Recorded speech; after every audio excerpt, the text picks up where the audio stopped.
Hi everyone, it's Tiffany from the Early Learning Coalition. I'd like to say welcome to our October 2023 Coalition Connection. We do have a jam-packed one today, so we want to get to it. If you can go ahead and hear me, if you could go into the chat and just say hi, so we know that you guys can hear us.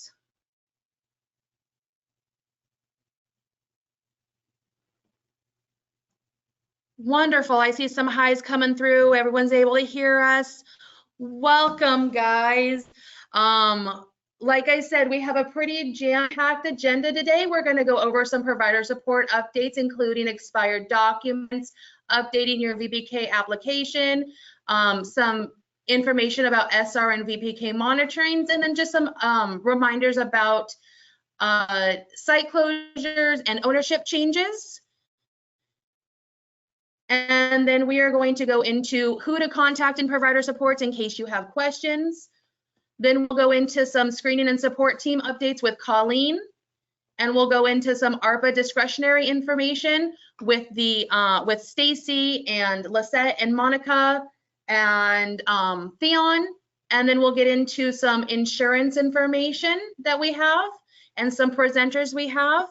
And then we will go ahead and conclude there. Lisette. Buenas tardes y bienvenidos a la Coalition Connection de octubre. Estamos bien contentos que están con nosotros hoy. Como pueden ver aquí, la agenda está bien llena, que va a incluir documentos expedidos, información sobre las visitas de monitoreo, si vas a vender sus negocios y también los bonos nuevos de ARPA que van a empezar, algunos ya empezaron. Y también les vamos a ofrecer un poco de información sobre seguro de salud presentado por Florida Blue. Y vamos a concluir con una presentación bien corta de Lassinger de la Universidad de la Florida. So, si necesitan oír todo esto en español, por favor de mantenerse en línea porque al final de la presentación en inglés se va a presentar todo en español. Gracias. Tiffany, back to you. Thank you, Lisette. So we're going to go right into provider support updates with our provider support manager, Lauren. Good afternoon, everyone. We're going to go over some updates and just some reminders that we have for you about SR and VPK and profiles. First, we're going to start with expired documents. Just as a reminder, please remember that all documents need to be kept updated and current in the current 23-24 profile, which is in the DEL portal. Once you have a new document, you will follow the steps listed here on the screen. You'll want to log into your DEL provider portal, go to the provider profile tab for the current year, which is 23-24. Go to the documents tab and upload the document that needs to be updated and current in the appropriate section. Please do not remove or delete any documents that is currently there. You want to keep everything the same. Just upload the new current one so the contract specialist can review it and approve it. And then you'll submit the profile once it's updated. We have some VPK updates. You want to make sure that when you are making any updates or changes to your VPK program, to the teachers, to your hours, you have to give us some kind of notification. You'll want to send an email to your contract specialist, but it needs to be submitted, or you need to let us know within 14 days of that change. So you can, like I said, send an email to your contract specialist and they'll be able to walk you through how to make the update if you are not familiar with that. Also, submit documents that have expired. You always want to make sure you are checking or keeping a tracking list or something on the expired teachers' background screenings or their credentials and attestation. You want to make sure that nothing expires. So make sure before it does, you want to upload it in your VPK application for that specific teacher. Also, for attendance, submit attendance before making any changes to your VPK application. Once you submit that VPK application, then you submit your attendance, then you're going to have an issue. So you want to make sure you submit your attendance first before you have to go in and update your VPK app. Also, please ensure that the VPK director that's listed in your profile match the VPK director that's listed in the VPK application. VPK instructor role changes. So for example, if you have a lead VPK teacher that's moving from that lead to a substitute, you want to add the instructor to the VPK app. You don't want to go in and delete the title or delete anyone. You just want to add that new person with their documents. You want to add that back onto the VPK application. Also, you want to make sure in the VPK classes tab, you add that new instructor to that assigned class. All substitute teachers that you add to your VPK application must be listed and placed under the class AF 2023. Again, do not remove the previous role of that lead teacher type from the classes tab. Also, you want to remove the teachers from the former role recorded and from the instructor tab. And once you make all your updates and changes to the VPK application, please click submit. And again, if you need help or assistance, reach out to your contract specialist and they're able to walk you through how to make that change. And the same steps will need to be followed if a staff is changing the credentials. For example, if a staff go from 45 hours to NECC or FCCPC, you don't want to just delete it. You want to add them as a new entry in the VPK application. For monitoring, we have some updates. So for VPK monitoring, providers, please remember to complete and submit your substitute tracking form monthly. Even if you do not have a sub that you use for that specific month, you will still complete a form. And on the form, you will say no sub used for that current month. And you will upload that at the end of each month in the old ELCHC portal under the substitutes folder. Also, all certificate of eligibility must be completed, including the provider's part and the family part. Please make sure you leave nothing blank. Complete the form and keep it on file on site. All parent signatures on the certificate of eligibilities must be on or before the children's start date. All areas of the long forms and or short forms, whichever forms you use, need to be completed and match the attendance that you submit at the end of each month. Lead instructors must remain in the VPK classroom at all times during VPK hours. So if the lead teacher is on site, the teacher must be with the children.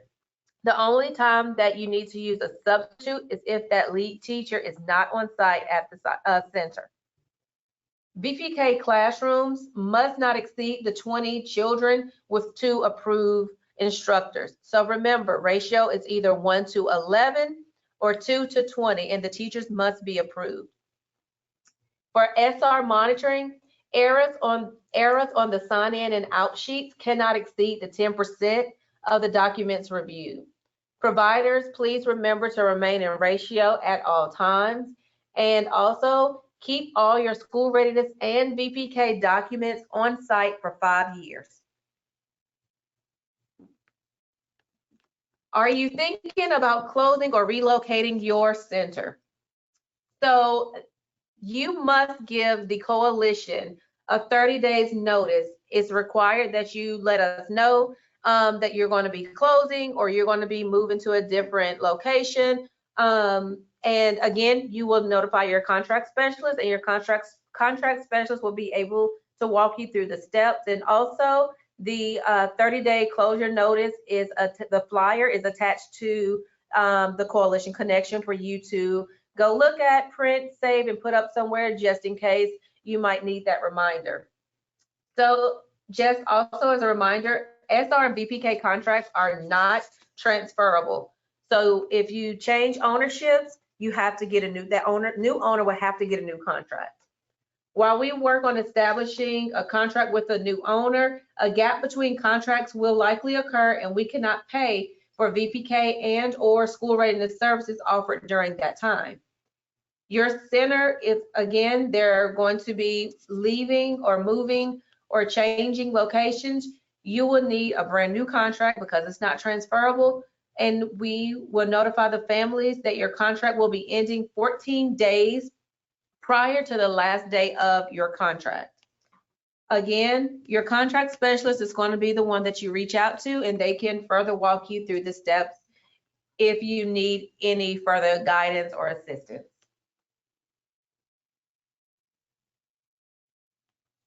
Who to contact?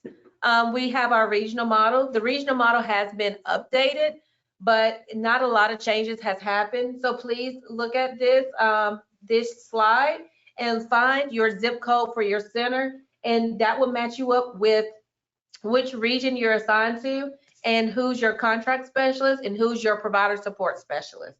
And you can always email them any questions or concerns you may have, and they can further guide you with the information or connect you with the person you need to speak with. Okay, do we have any questions? I see quite a few in there, so let me go up and start grabbing them for you guys. 1 second.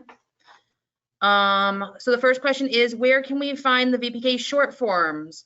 Are they simpler than the long forms? So the VPK long forms and short forms, you can reach out to your contract specialist and they can send you a copy of them. The short forms are a little different. It's going to be more paperwork for the short forms. You will have to attach a sign-in, sign-out sheet to the short form for each child for each month. It doesn't have that calendar for you to complete like the long form does. You will have to get the parents to sign at the end of each month on the short form, but you also have to attach a sign-in, sign-out sheet for each child with that additional documentation versus the long forms. It has the calendar for you where you can mark if they were absent or present and the parent signed a date at the end of each month, and you don't have to upload any additional supporting documentation. So it is the provider's choice to pick the long form or short form, whichever they want to use, but you just make sure you fill out everything the same way, have the parent sign and date it at the end of each month, and upload whatever is needed. So again, long form is just one form. Short form is the short form plus the sign-in, sign-out sheet. But please reach out to your contract specialist and they'll be able to give you the documents needed to complete that. Okay, so can a lead teacher in the morning VPK class substitute for a PM VPK class? Does she need to be added again as a substitute? Yes, if a provider or if a teacher is going to be the lead in the morning and a sub in the afternoon, they need to be listed as the lead and the sub. So you would put them in both classrooms. If you need help with that, please reach out to your contract specialist. They will be able to assist you in making that change. We have a question about summer ratios. Summer ratio is not has not changed. It is still 1 to 12. There is no other option other than 1 to 12 at this time. We have one more question, and it's asking where they get the substitute tracking form from. The substitute tracking forms is also something that you can get from your contract specialist. They'll be able to email it to you. I'm not exactly sure if our website has been updated yet with the forms, but again, your contract specialist has those forms and they can email them directly to you. Okay, thank you. We're going to go ahead and move forward. Keep asking your questions. We'll be answering them in the chat, but we're going to go ahead and move forward to screening and assessment with Colleen. Good afternoon, and thank you for joining us today. My name is Colleen Costa. I'm the manager of the screening and support team here with the Early Learning Coalition. I just wanted to bring some visibility again to the screening and support team that we have here. And this is particularly for children who are receiving school readiness funding, children ages 0 to 5, except for when it comes to an area we'll touch on at the bottom. But the screening and support team, we partner with parents and providers to develop individualized intervention support plans for children with school readiness who may need additional supportive services based on ASQ3 or ASQ social emotional developmental screenings results. Or if you're a provider or a parent or an agency who is having questions about needing help with the child who may have a suspected developmental delay or behavior concerns, you don't have to wait for the ASQ. It doesn't have to be delayed. You don't even need to wait. You can just reach right out to us. I just wanted to make sure that you guys are aware you don't have to wait on the ASQ3. You can just reach directly out if you have any children with school readiness that need help with behavior development. Moving forward in the slide, you contact your regional screening and behavior support specialist if you need assistance with completing, interpreting, and or following up on any ASQ3 or SE results. Developmental questions or concerns that you have, we are able to help you with those. Behavioral questions and concerns. As of December, we do have 2 behavior support specialists on staff. One came in December and the second came in April. They've been very instrumental in helping with some behaviors in centers, so reach out for help with that. We can help you with early step referrals for children 0 to 3, child find referrals for children 3 to just before kinder entry. We do additional screenings and get them over to child find. We can assist with any warm line inclusion questions that you may have. If we can't support here, we will let you know where to go. We try not to be a closed door for any questions that you have. We provide resources and referrals to support development, behavior, and special needs. We provide individualized parent and provider strategies to support a child's development. And we are the team that receives and processes initiates a special needs rate for providers to support accommodations. So if you have any children in your site that have a diagnosis, reach out to us and we can look at getting you that special needs rate and what all that entails. We'll have that conversation.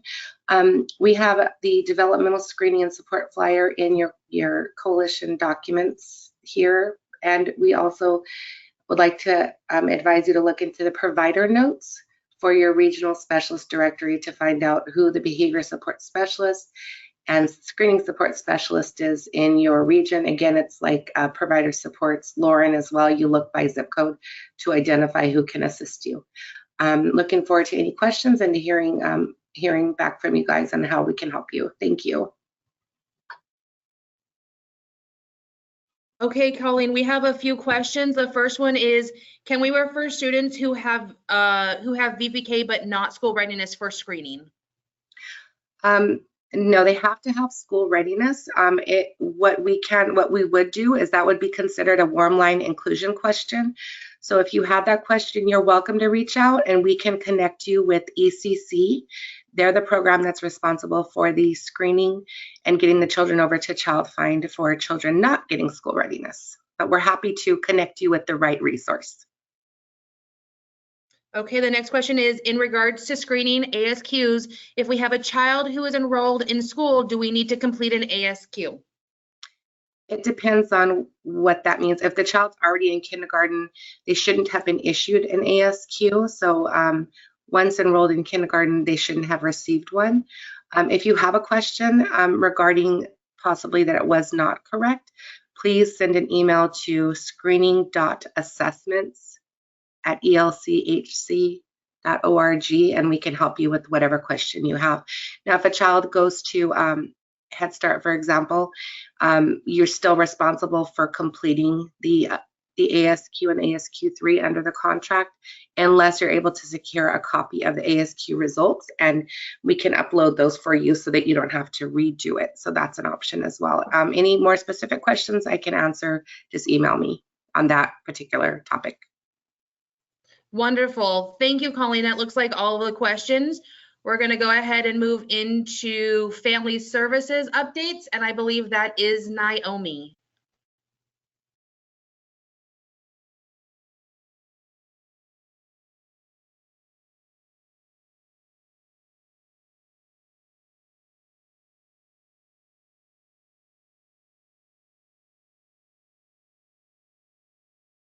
I'm sorry, guys, 1 second. I'm just looking to make sure Naomi is on. I don't see her at this moment. So She commented that she's muted and cannot unmute herself, so she.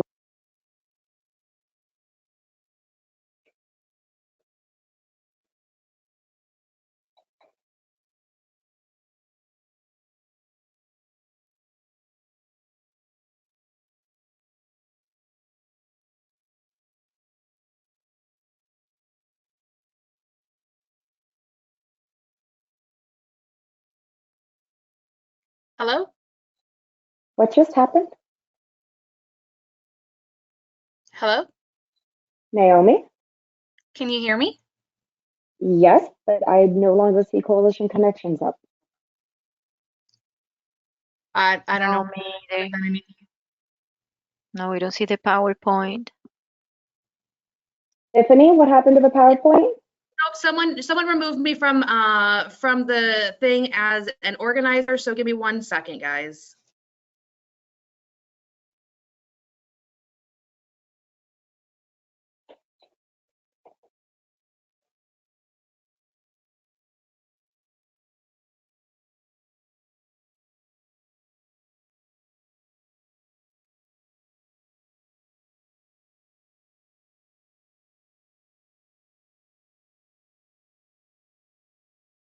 Lisette, can you make me the presenter again, please?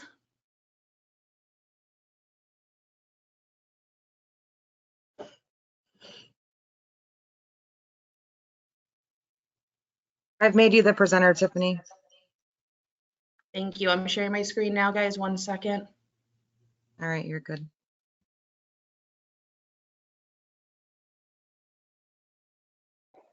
Thank you for bearing with us in our technical difficulties. We apologize.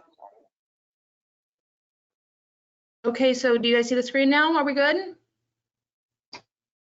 Yes, I can see the screen. Mm-hmm. Okay, hi, good afternoon, everyone. My name is Naomi, and I'm an eligibility coordinator. So I'm going to be talking about our current match and local funding. The EOC requests funding from local and match funders to help serve more families in the Hillsborough County who are higher than 150% of the Florida poverty level and cannot get into services unless we have local match funding.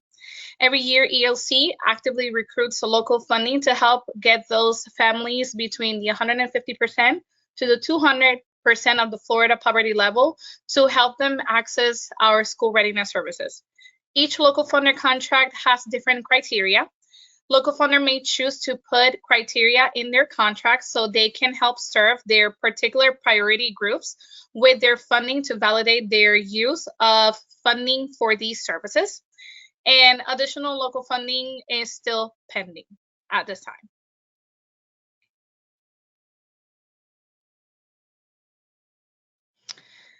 So the funders that we have is City of Tampa. Their criteria is that the family must live within the city limits. The family size and income are above the 150% to the 200% on the Florida poverty level, but not above HUD guidelines. The child must have both race and ethnicity filled in. Cannot be preferred not to answer. We also have Children's Birth Funder, which is children from birth to pre-K. Childcare sites chosen must have the 23-24 class score of 4.0 or more and cannot have a class 1 violation in DCS system within the last 12 months.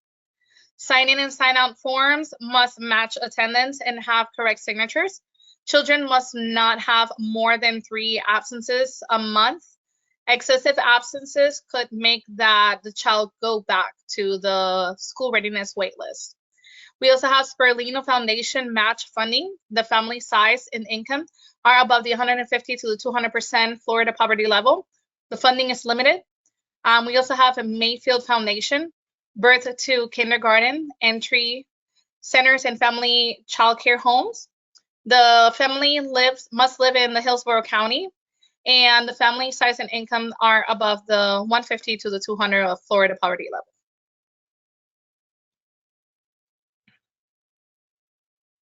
Okay, guys, do we have any questions for Naomi?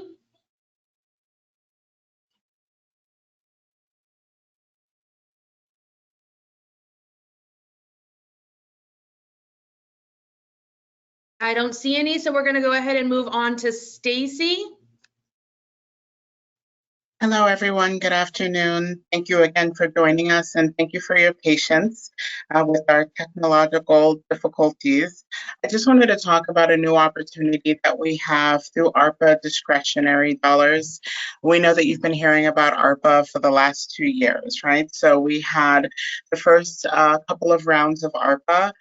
Those were ARPA stabilization grants. They were paid directly to your programs. Right? Then we had ARPA World Class, which were professional development opportunities that were selected by the state, by DEL, for your staff and your teachers to take advantage of.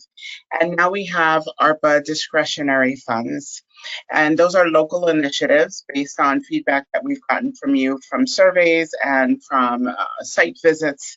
And those will be launching soon. So we have several initiatives that are going to be starting this month and over the next several months. These are voluntary. You do not have to take advantage of these if you don't want to.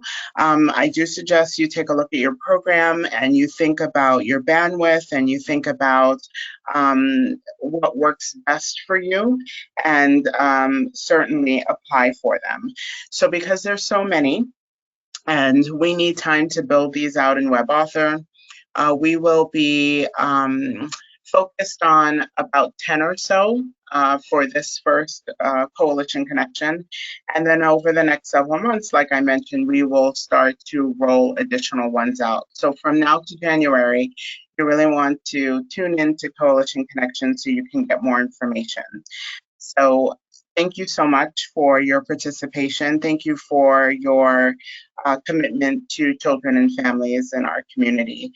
And we are going to start with the first one. Andrea? Thank you, Stacy. So one of the first ones that we are having for our ARPA discretionary funds is we have contracted again with Nelson CPR First Aid Training.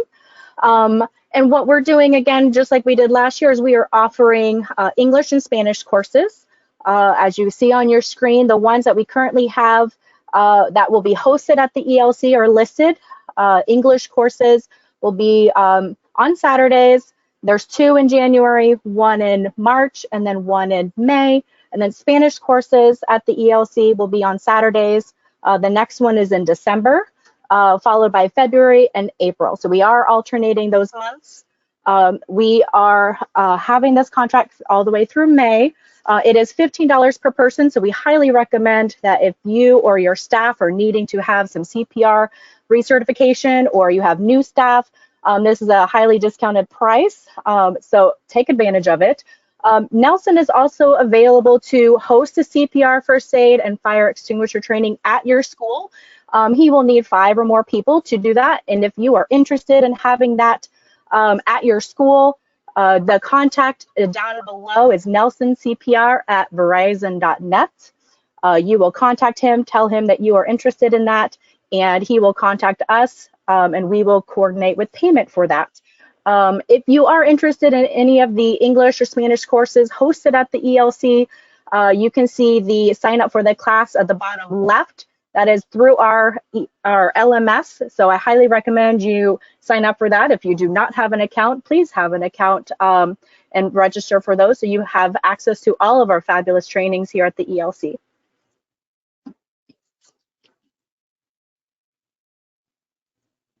And then next slide is our training achievement bonuses. As we've stated previously, achievement bonuses are back, so yay!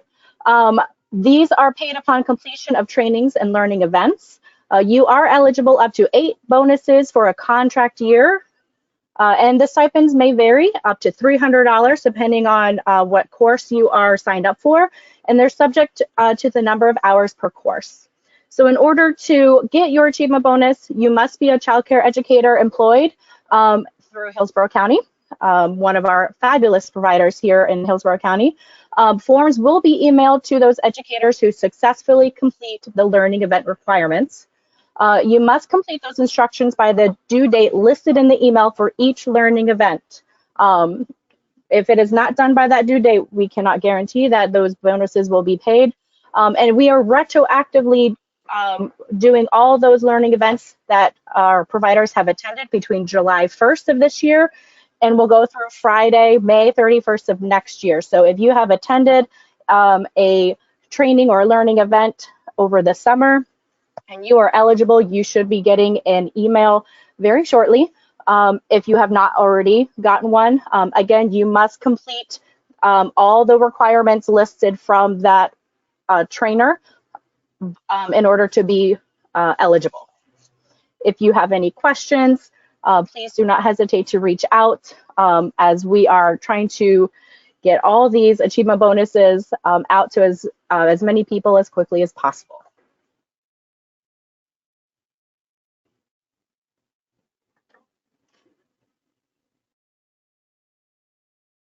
I believe Theon is going to talk to us about the infant toddler expansion. Theon?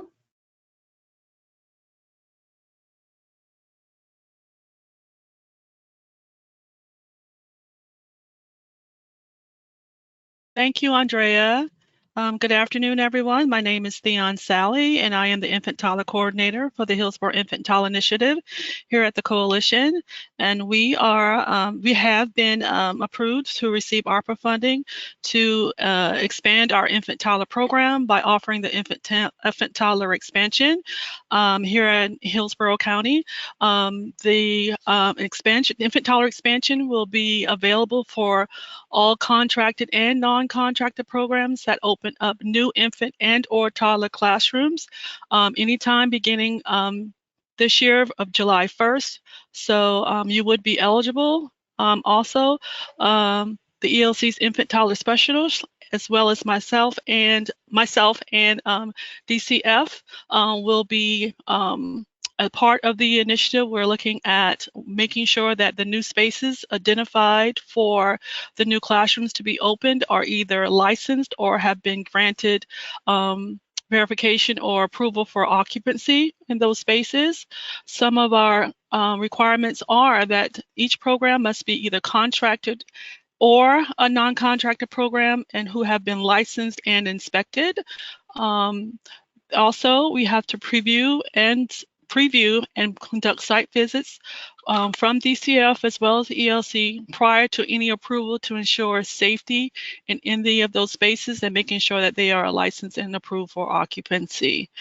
HIDI sites who are currently in our program get first priority. So if any HIDI sites are on the call, letting you know that you are given priority for being in our program already.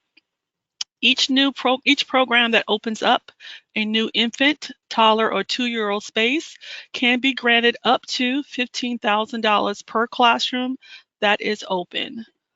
Classrooms open between Thursday, July 1st, 2023, and Friday, March 29th, 2024, are eligible to receive the funding. Our application process, hopefully, if all goes well on WebAuthor, plans to launch on November 1st.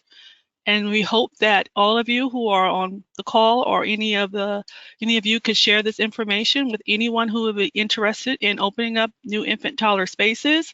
And we make sure that license must reflect a change or additional age groups. And what that means is if you are currently only licensed to serve 3 and 4-year-olds, or you're licensed to serve 2, 3s, and 4s and are not currently licensed to serve 1s and 2s, you do have the opportunity to contact licensing, get licensed for infants and 1-year-olds if you choose to, and therefore you can become eligible that way. So there are different avenues for programs to partake in this new funding. So hopefully you all or other programs in the county would be interested in hoping that we can get more spaces for our infants and toddlers in Hillsborough County.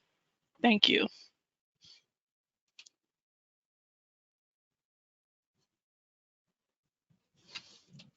Good afternoon, everybody. This is Monica Celery. I'm the Manager of Education and Policy, and I will be reviewing the remaining ARPA discretionary initiatives for the presentation today. The next one is our curriculum expansion study. This is an initiative that is reimbursing the cost of curriculum units and packages. And all of the curriculum that will be available for reimbursement will have to be approved through the school readiness and VPK list. Also, this initiative is only available to contracted school readiness and VPK sites. Additional requirements is that this is a study, and so participants must agree to participate in a survey and or project interview with the DEL. Reimbursements will be made for purchases made between Wednesday, March 29th, 2023 to Friday, December 15th, 2023. Documentation must be uploaded by Friday, December 22nd by 11:59 p.m. And just to clarify, that still means that the purchases must be made by the 15th. We are just asking for documentation to be uploaded by that December 22nd date. Documentation that we will approve will not include invoices, cash receipts, and handwritten receipts. We need itemized receipts for this. And only approved SR and VPK curriculums are eligible. And curriculum purchases made with CQI dollars will not be reimbursed twice.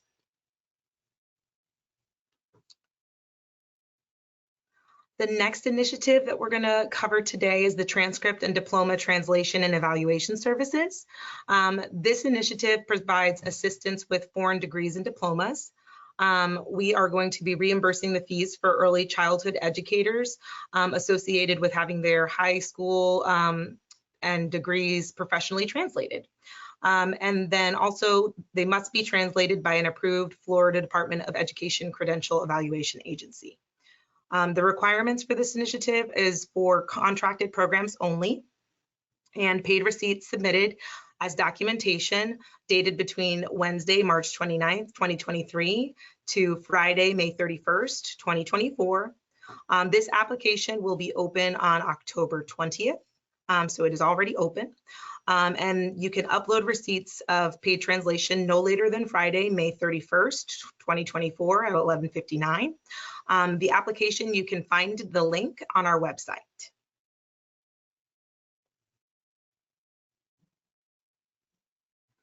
The next initiative is Literacy All Year.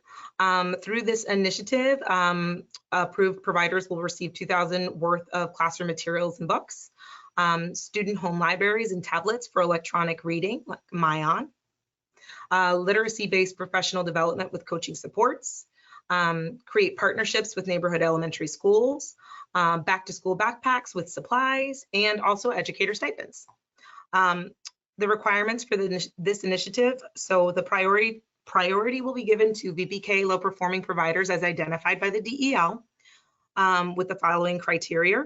So a class composite scores below 4.5 and then located in one of those high need zip codes, which is listed below in that bullet. This application will open on Monday, October 26th, and it will close Friday, December 1st by 11:59 p.m. Monica? Yes. I just want to add that providers who participate in the Literacy All Year program will automatically be eligible to participate in Summer Boost, and more information on that will be coming later in the year. Awesome, thank you.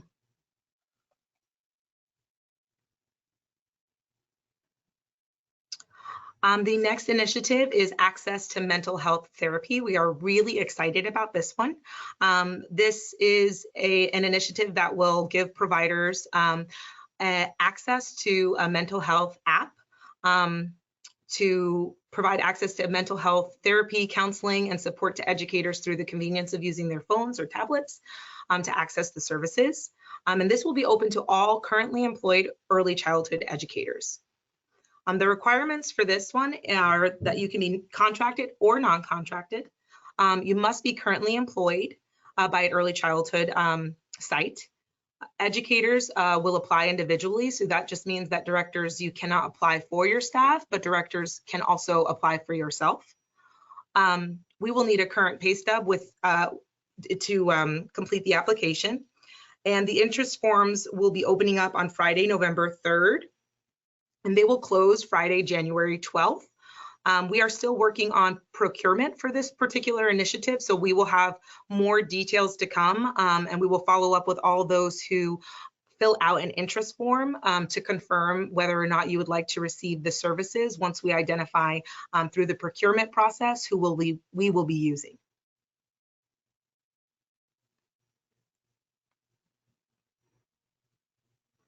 Our next initiative is the Outdoor Safety Initiative. This is a mini grant for programs that need to add additional layers of security to the exterior of the buildings.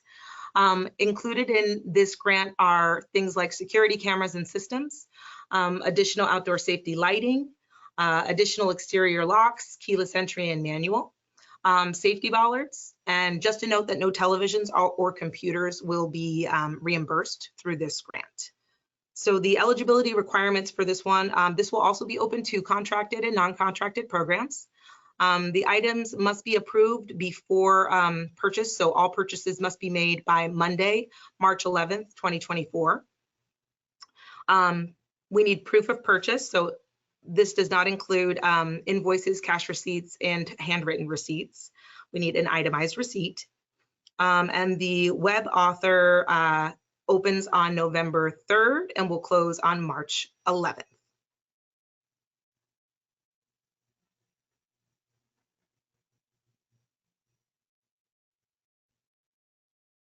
Okay, I do know we have quite a few questions that have been answered in the chat. We have people in there answering away while other people are talking, so make sure you're asking those questions, but we do have a few for you. Monica, can we get ARPA funds for a, oh, I'm sorry, my thing scooted up. Can we get ARPA funds for a CPR instructor of our choice or reimbursement? At this time, no, we can only provide the services. If you'd like to do CPR through the Early Learning Coalition, we can provide that through a Nelson who we've contracted with, but at this time, we're not providing any reimbursements for outside contractors. Okay, the outdoor safety grant applies for childcare homes as well as centers? Yes. Perfect, thank you. And for the outdoor safety grant, if you just purchased items, can you use the receipts from items you have just purchased? Let me verify the dates. So they must be, all purchases must be made by March 11th. It depends on the date that you purchased the items. So I can follow up with that individual. Thank you. And there's quite a few questions asking if for the outdoor safety one, does that include fencing? That does not include fencing. It does not include fencing. Okay, thank you. And then the last question before we move forward is we have applied for the outdoor safety. Oh, I'm sorry. We have to apply. Do they have to apply first for the outdoor safety grant and then purchase the items? This is a reimbursement, so they will be purchasing and uploading at the same time. Wonderful. Thank you so much. And if you guys keep asking your questions in there, we do have quite a few people answering questions. And we're going to continue to move on with the Coalition Connection. Next, we have some updates from program initiatives and education, which I believe is going to be Monica again, correct? For some BPK updates? Okay. Yes, you can go to the next slide. So we're just going to go through some reminders and updates regarding the VPK Renaissance.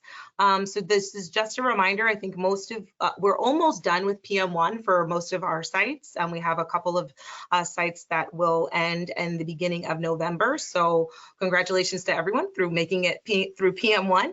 I just wanted to provide an update with regard to PM2 and PM3 windows. Just a reminder of when to expect those windows to open up for your site.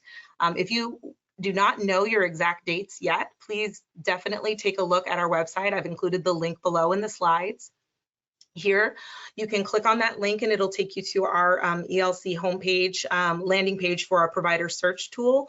All you need is your email that's identified in your DEL app and your provider ID. And once you input that information, you will see your PM window dates. So that's extremely helpful if you especially have changed your calendar due to any closure dates and things like that.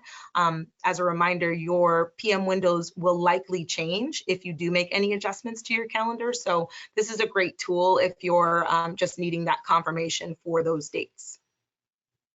Next slide, please.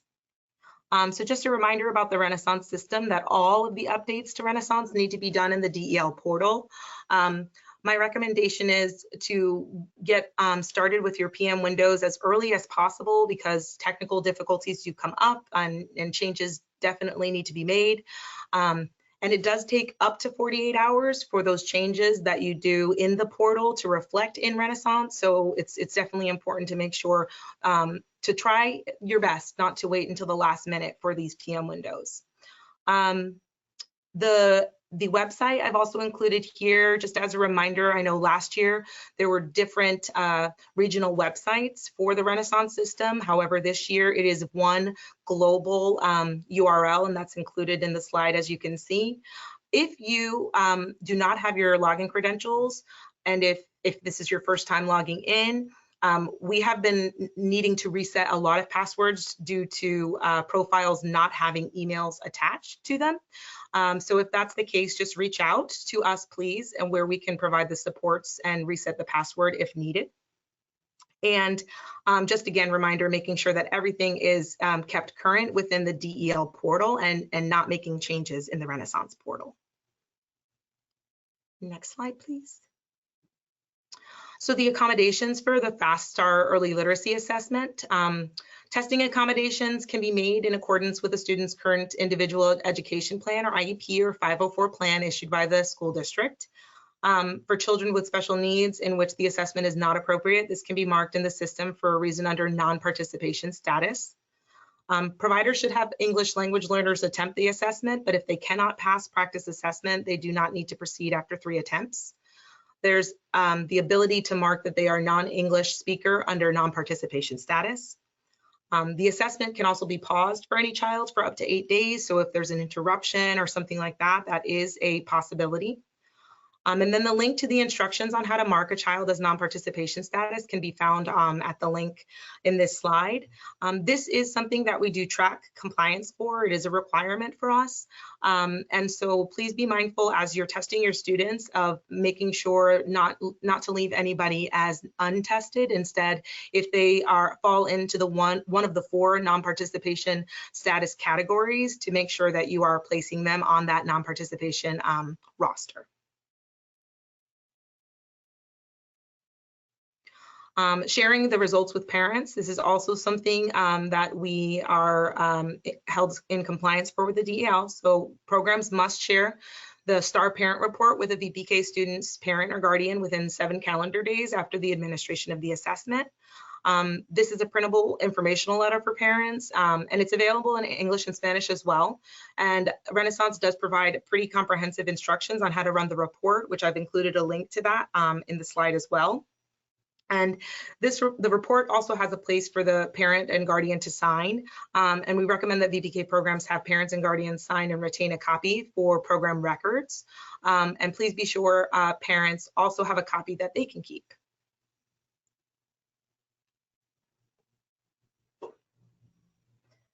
And these are just some requirement reminders. So according to the DEL, most test deactivation requests have been around the wrong student being logged in and completing the test under another student's ID. So just be very mindful as you're looking at that password report with student login information that you're inputting the correct student information for the test. Please make sure prior to testing a child that you've logged in under their correct name. You can see this in the top right corner of the screen when you're logged in. So that's just a great way to kind of check to make sure you're logged in correctly. And prior to typing in the monitor password, now I've gotten some questions about this. Some of the sites are automatically seeing a request for monitor password and some are not. So you can actually update your settings for the monitor password in the link provided here, and that will help you kind of navigate that if you're not able to see the monitor password or if you'd like to remove it. And then teachers who meet the requirement to administer the assessment are required to be in the room with the student while they are being given the assessment. And then if you have any further questions, please use the following link as a resource directly from DEL.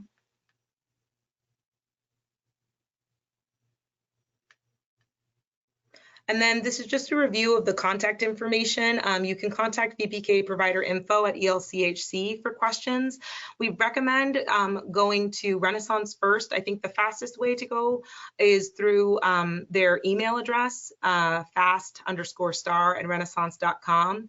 And then making sure to fill out the following form that I've included the link to, which is Renaissance US Customer Support.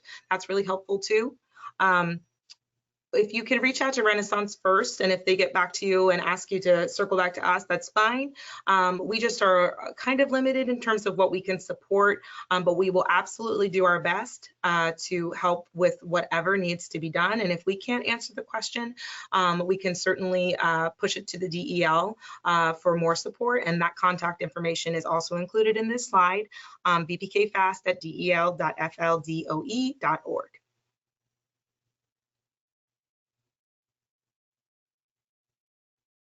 And just a quick note, we will have a Directors Community of Practice on November 16th. There is a link to the interest survey here. If you are interested, you can also email Martha, and she can get you additional information and send you the link for the interest survey as well.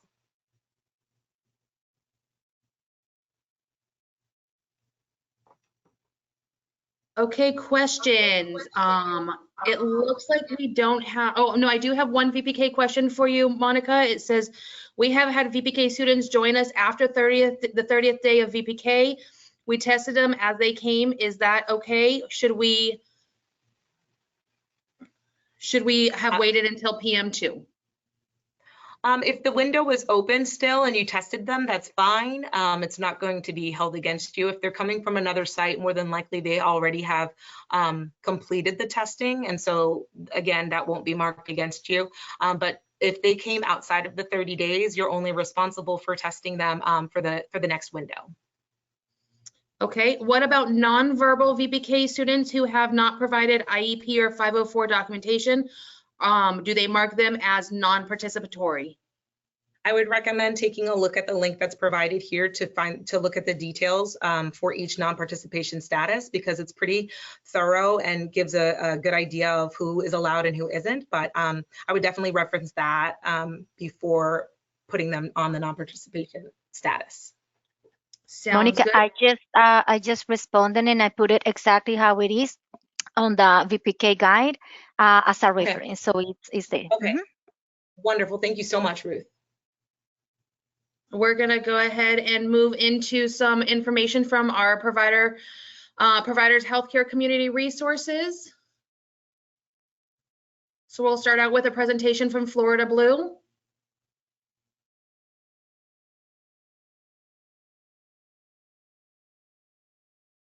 Hi, good morning. This is Stacy Burnell. I'm Market Development Manager for the West Coast for Florida Blue.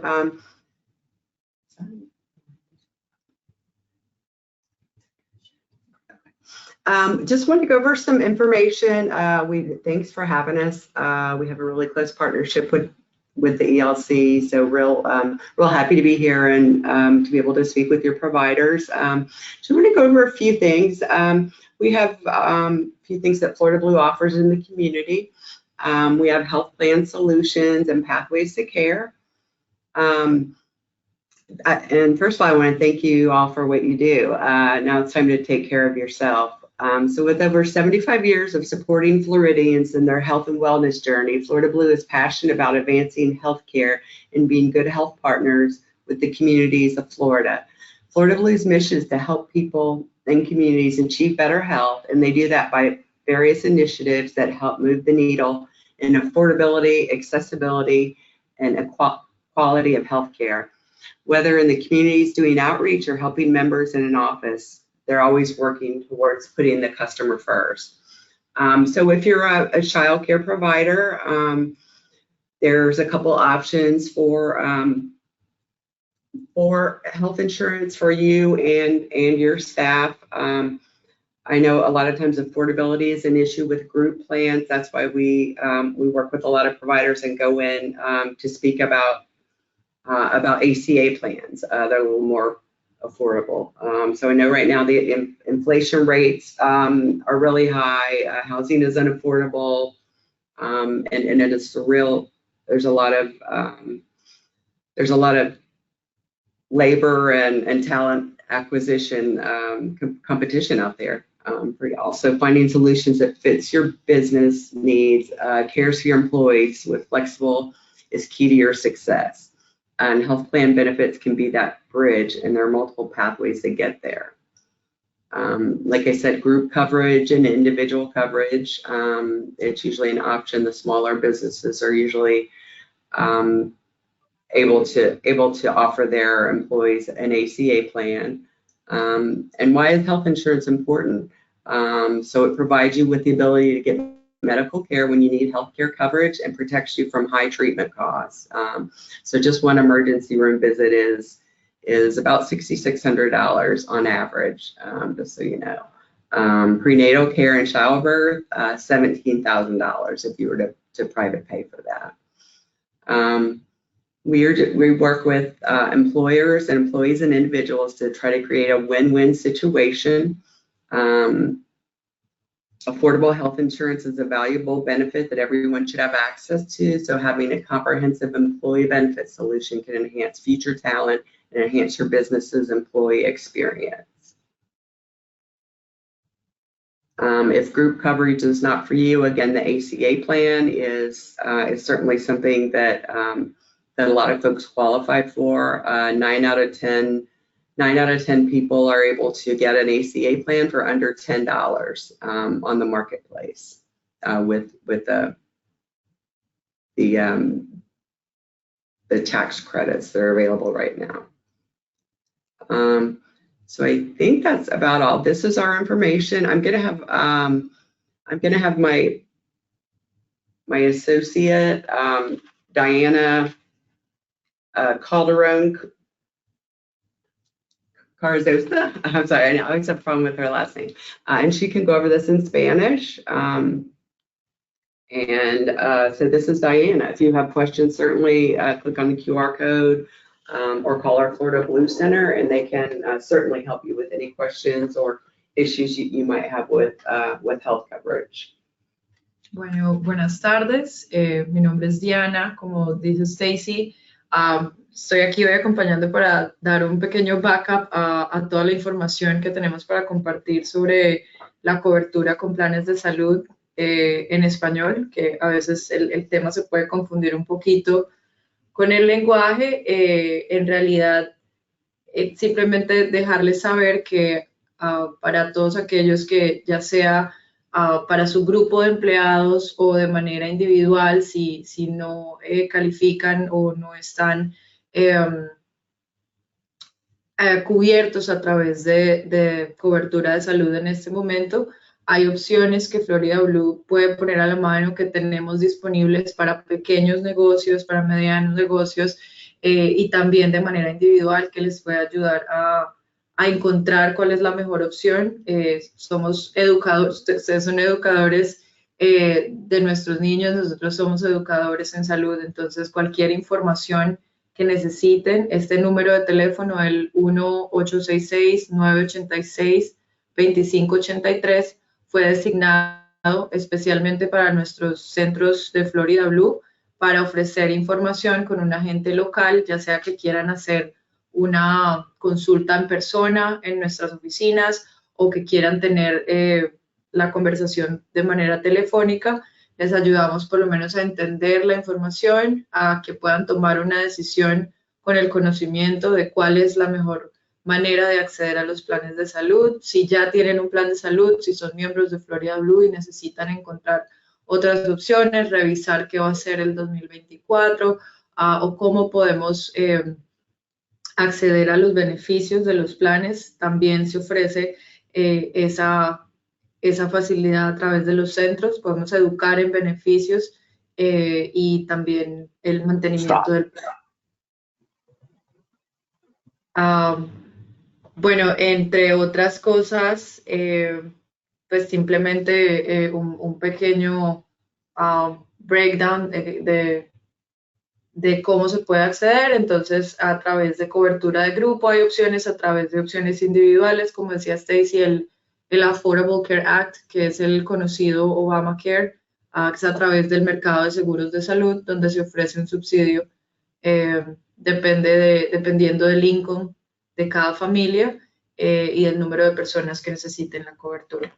Entonces, cualquier información que necesiten, en lo que nosotros podamos asistirles en el conocimiento de la información, nos pueden ya sea llamar a la línea que está disponible en la pantalla, pueden escanear el QR code también en la pantalla y ahí van a dirigirse al website donde los va a llevar a la información. Nuestra oficina del centro de Florida Blue está ubicado en Tampa, para los que están en el condado de Hillsborough, en el West Shore Boulevard, justo cruzando la calle del mall de West Shore, 201 North West Shore Boulevard.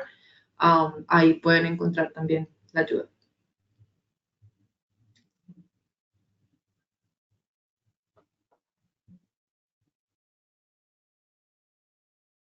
Okay, thank you. Now we're going to hear from the Family Healthcare Foundation.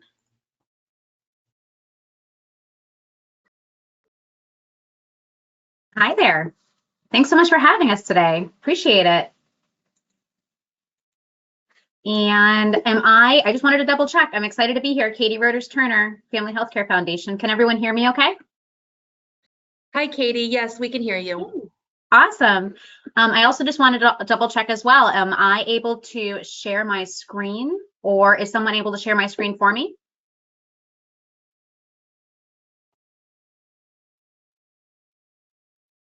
Yeah, let me see if I can get access over to you real fast. Hold 1 second. I know we do have a few slides for you.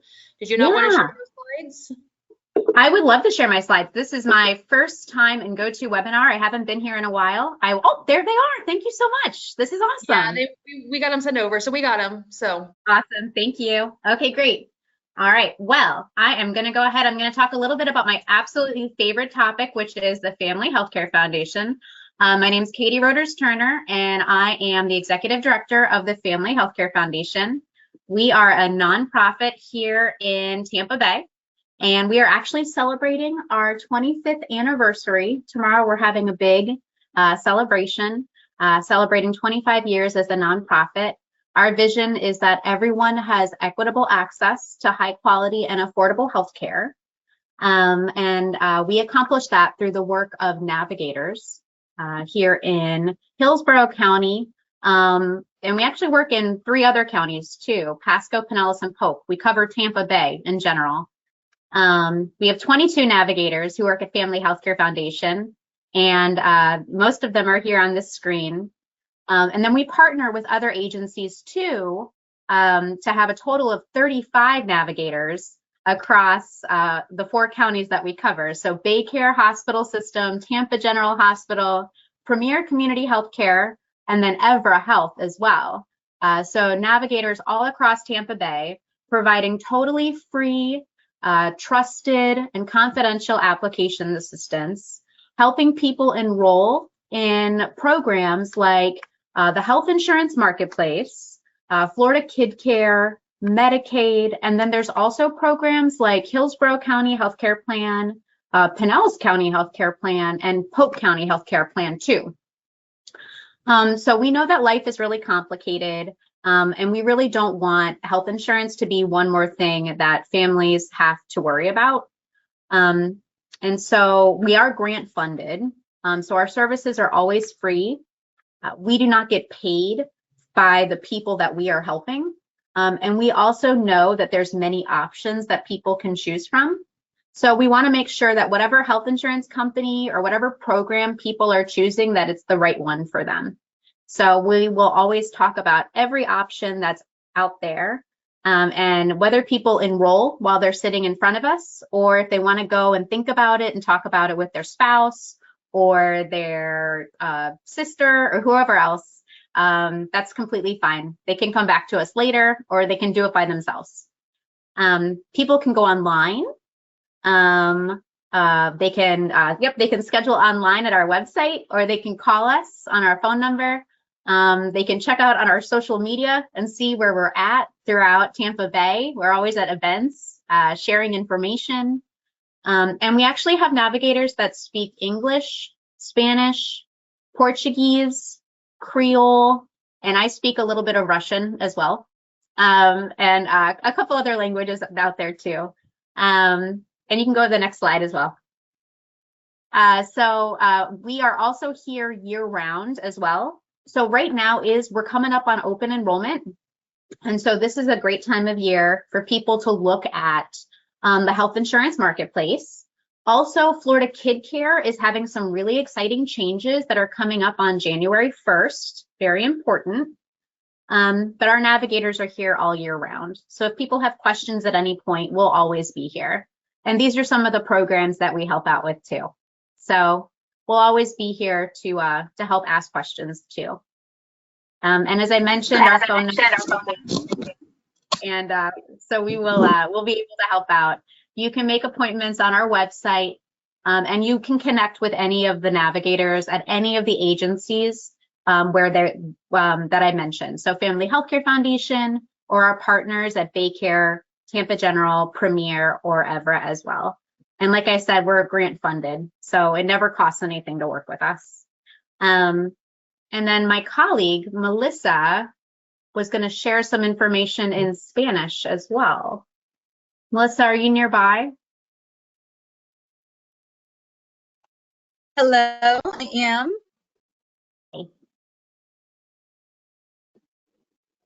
All right, we actually present in Spanish after the English version, so we're going to finish up with the English version and then do Spanish. That sounds great. Okay, thanks for the instructions. We appreciate it. Okay, and now we have a presentation from Lassinger.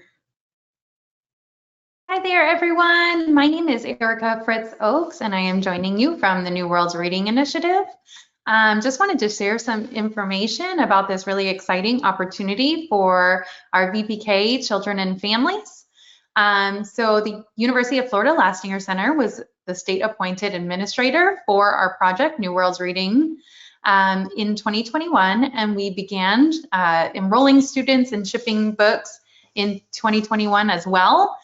This year, we've been really excited about this expansion of our program to serve our VPK students and families, because New Worlds Reading is a completely free program for eligible students and families. Enrolled families will receive a delivery of books and literacy resources in English, Spanish, Haitian Creole, or Braille, and this allows our students to build their own personalized home libraries based on their interests. Eligible families and students will receive 1 free book per month during the school year, for a total of 9 books per year until they complete 5th grade. So they have the opportunity to receive 63 free books shipped directly to their home if they enroll during VPK. New Worlds Reading is able to provide a wide range of high quality books because of our partnership with the world's largest publisher and distributor of children's books, Scholastic. We work in collaboration with the Florida Department of Education to develop our growing book list. Books include both fiction and nonfiction, which cover a variety of genres and topics to appeal to our students' interest. And each book is delivered to the child. Comes with an interactive reading guide that contains reading tips, vocabulary, key questions, and related activities so that the families can engage in literacy together. And we aim to really build that confidence and competence in those caregivers and parents when they're engaging with literacy at home. Our goal is really to foster that ongoing positive connection among families, the schools, communities, around that shared mission of ensuring all children learn to read and are supported in developing that lifelong love of reading. We talked a little bit about that eligible families. And so eligibility, you can see right on our screen, we're looking for VPK students who are not yet making those age-appropriate progress according to our state assessments. And we have a data sharing agreement with the state, so we're able to receive that FAST STAR early literacy from Renaissance and verify eligibility from there. Also, K through 5 students that attend public or charter schools are also eligible if they're not yet reading on grade level based on that FAST data as well. So we also receive the FAST STAR early literacy, the STAR reading assessment, the FAST ELA reading, and then also any students in K through 5 who are receiving Tier 2 or Tier 3 reading instruction, they are also eligible. Once a family applies and we verify that they are eligible for New Worlds Reading, they remain in the program until they complete 5th grade or choose to opt out of the program.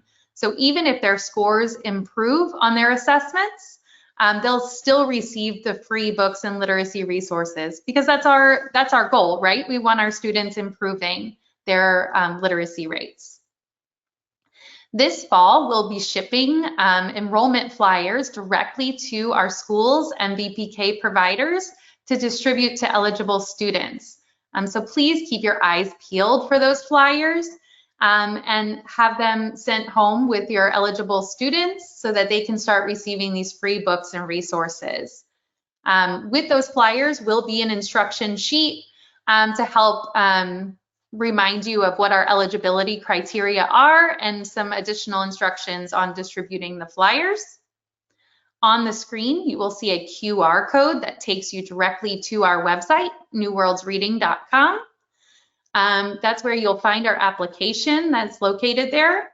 And we also have family resources and educator resources on the website that are completely free for everyone. Whether they're eligible or not for the program, our resources on the website are all free. And they include videos, interactive reading guides, teacher reading guides, and more. Also, you will find under the educator resources page on our website, we've created toolkits to make it really easy for all of you to share about New Worlds Reading electronically with your families.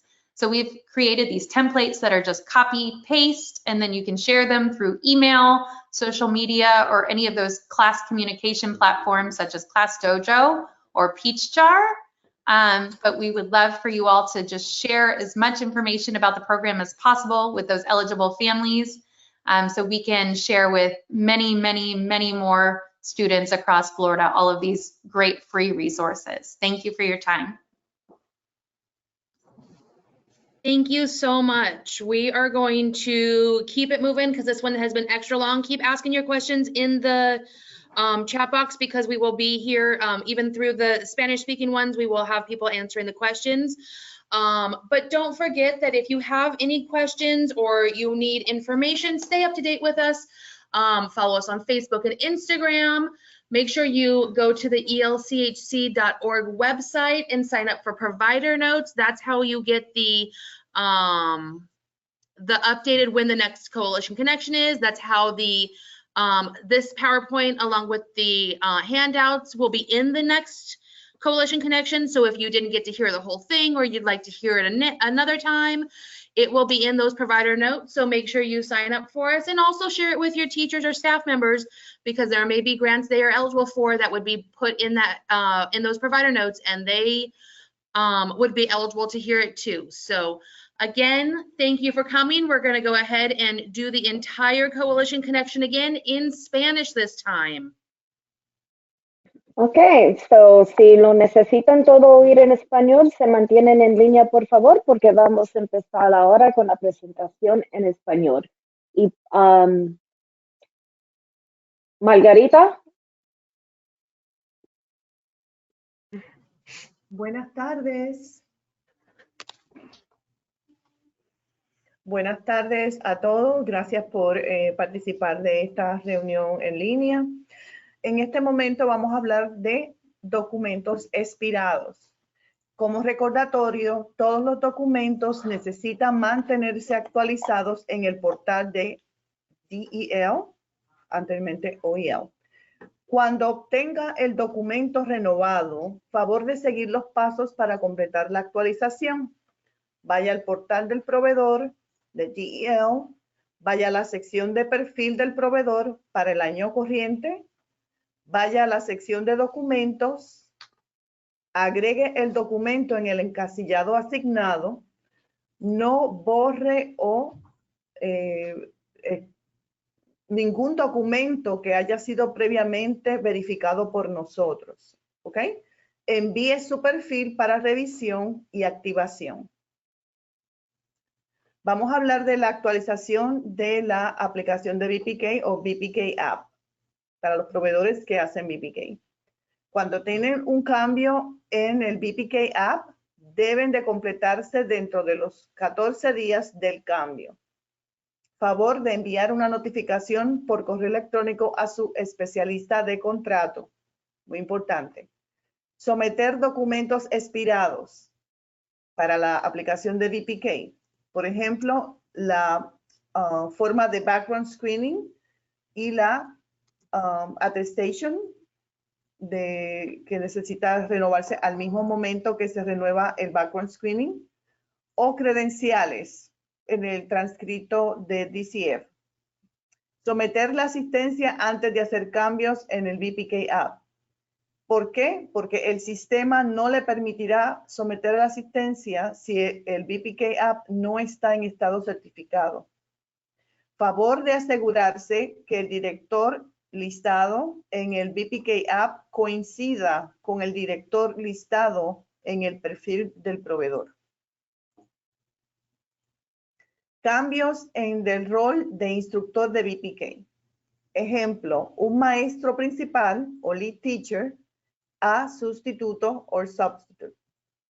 Para cualquier instructor existente con un nuevo rol, se tiene que completar un nuevo registro. Agregar los documentos requeridos para el tipo del rol. En la sección de salón de clases, agregue el nuevo instructor a la clase. No se olvide que todos los sustitutos tienen que agregarse a la clase AF23. Remueva el rol anterior, en este caso lead type, de la clase. Remueva el rol anterior del instructor del listado de instructores. Primero de la clase y luego de el roster o listado de instructores. Revise y envíe. Necesita seguir los mismos pasos si un instructor cambia sus credenciales. Ejemplo, un instructor que tenía solamente 45 horas requeridas cambió a CDA, ejemplo, NECC o FCCPC. Monitoría. Para la monitoría de VPK, las hojas de Substitute Tracking deben ser sometidas cada mes, aunque un sustituto no haya sido usado. Todas las áreas del certificado de elegibilidad deben completarse. Ese es el certificado del voucher de VPK de los niños. Padres pueden firmar el certificado de elegibilidad en o antes de la fecha del inicio del niño. Se deben completar todas las áreas del formulario largo y coincidir con la asistencia que se envió. Los instructores principales deben permanecer en el salón de VPK en todo momento durante las horas del programa de VPK. Los salones de VPK no pueden exceder los 20 niños con 2 instructores aprobados. Siempre es, si son un lead y un sub, van a ser 11 niños y para 2 instructores o más son 20. Monitoría de School Readiness. Errores en la hoja de firma de entrada y salida no pueden exceder el 10% de los documentos revisados. Los proveedores tienen que mantener su proporción, en inglés ratio. Proveedores deben mantener documentación por 5 años.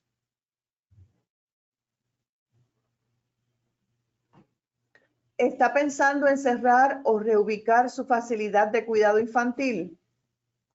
Se requiere un aviso de 30 días calendario a la coalición. Por escrito, enviarnos un correo electrónico. Cambio de propietario. Su contrato de School Readiness y VPK o VPK no es transferible. Mientras trabajamos para establecer un contrato con un nuevo propietario, es probable que se produzca una pausa entre los contratos y no podamos pagar los servicios de School Readiness o VPK ofrecidos en ese tiempo. Su facilidad está cambiando de ubicación. Necesitará un nuevo contrato de School Readiness y o VPK. El ELCHC, la coalición, notificará a las familias con su contrato de School Readiness y o VPK finalizará 14 días antes del último día del contrato. Envía un correo electrónico a su especialista de contrato para obtener información adicional sobre los cambios de propietario. Si su facilidad está cerrando o terminando un contrato, el ELCHC, la coalición, notificará a las familias que su contrato finalizará 14 días antes del último día del contrato. ¿A quién contactar? Aquí tenemos un listado con las regiones, los códigos postales que pertenecen a cada región, quién es el especialista de contrato y quién es el especialista de apoyo al proveedor.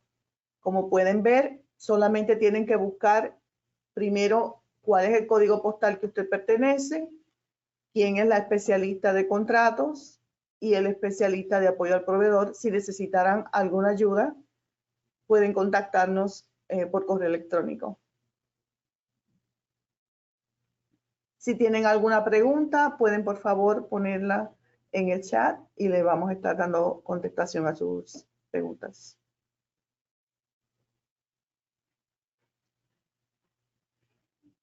Gracias. Ahora le vamos a hablar de lo que son las evaluaciones de ASQ. Tenemos un grupo completo que se dedica a apoyar a los proveedores. Se llama Screening and Support Team. El equipo de detección y apoyo colabora con los padres y proveedores para desarrollar planes de apoyo de intervención individualizados para niños que puedan necesitar servicios de apoyo adicionales basados en los resultados de la detección del desarrollo ASQ3, ASQ-SI, o basados en la solicitud de apoyo de los padres, proveedor o agencia. Si usted tiene alguna pregunta, póngase en contacto con el especialista regional en pruebas de detección y apoyo de comportamiento para obtener ayuda, como por ejemplo, completar, interpretar los resultados o hacer un seguimiento de los resultados del ASQ3. Preguntas e inquietudes sobre el desarrollo. Preguntas e inquietudes sobre el comportamiento. Remisiones a Early Step. Remisiones o referidos a Child Find. Preguntas a la línea directa del programa de inclusión School Readiness y no School Readiness apoyo o recursos. Recursos y referidos para apoyar el desarrollo, el comportamiento y las necesidades individuales de cada niño. Estrategias individualizadas para los padres y proveedores apoyando el desarrollo del niño. Para recibir y procesar las tarifas de necesidades especiales para que los proveedores que brinden apoyo y adaptaciones a niños con necesidades individualizadas. Consulte los documentos de conexión de la coalición para obtener el directorio de especialistas regionales y el folleto de servicios de detección. ¿Preguntas en la cajita del chat, por favor? No veo ninguna, Margarita.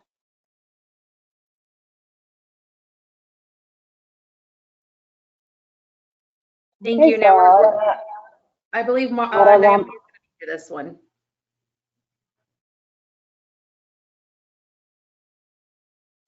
Hello, everyone. Hola, buenas tardes. Whenever you guys are ready, you guys can go to the next. Okay. Compartida actual financiamiento local 2023-2024. El Early Learning Coalition de Hillsborough County solicita fondos de financiadores locales contrapartidos para ayudar a atender a más familias en el condado del Hillsborough que tienen un nivel superior del 150 del Florida Poverty Level y no pueden acceder a los servicios a menos que tengamos fondos locales / contrapartidos. Cada año, el Early Learning Coalition recluta activamente fondos locales para ayudar a aquellas familias entre 150 y 200% del Florida Poverty Level puedan acceder a nuestros servicios. Cada contrato de financiador local tiene criterios diferentes. Los financiadores locales pueden optar por incluir criterios en el contrato para validar y servir a sus grupos prioritarios particulares con los fondos. Aún está pendiente financiación local adicional. O sea, estamos trabajando para poder obtener más fondos. Next slide.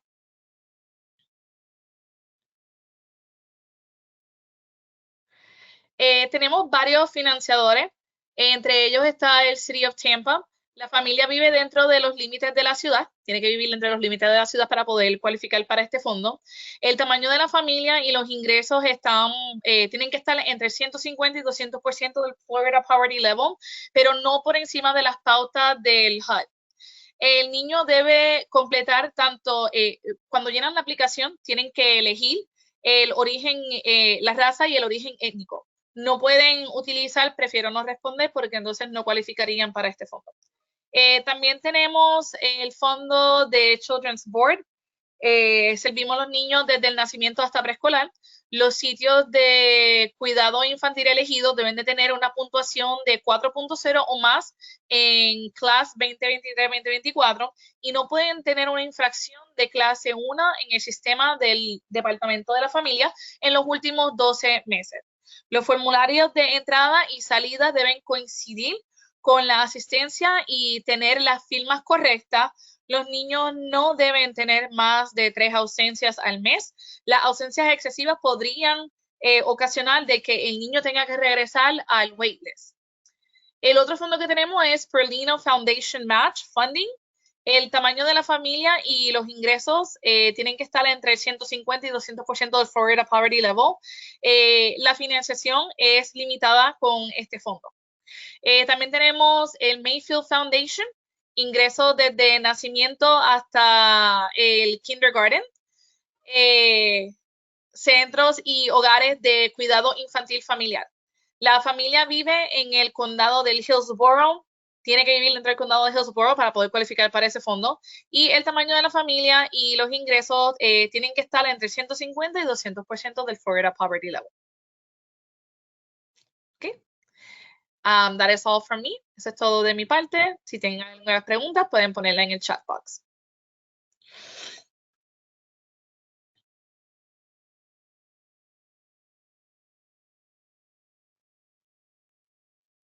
Ok, vamos a hablar sobre los fondos nuevos adicionales que no han dado para ARPA. Estas son muchas más subvenciones parecidas a iniciales locales que estamos dando para todos los proveedores. So, pongan asuntos, son muchas iniciativas que van a haber, pero solamente vamos a hablar de lo que está abierto ahora hasta el mes próximo, entonces el mes que viene vamos a soltar unos más. So, con eso vamos a seguir ahora. Next. Ok, primeramente, los bonos por terminar los entrenamientos. Solo Achievement Bonus, ustedes nos pidieron que si se podía cualquier manera seguir dando los bonos por terminar sus cursos y trabajo que hacen con nosotros y hemos podido tener esos fondos para ello. So, los Achievement Bonus van a seguir. Los pagos se hacen en cuanto han terminado sus eventos de aprendizaje que lo han hecho con éxito. No simplemente que la atendiste, pero tuviste que hacer todas las tareas y cosas y terminar en éxito.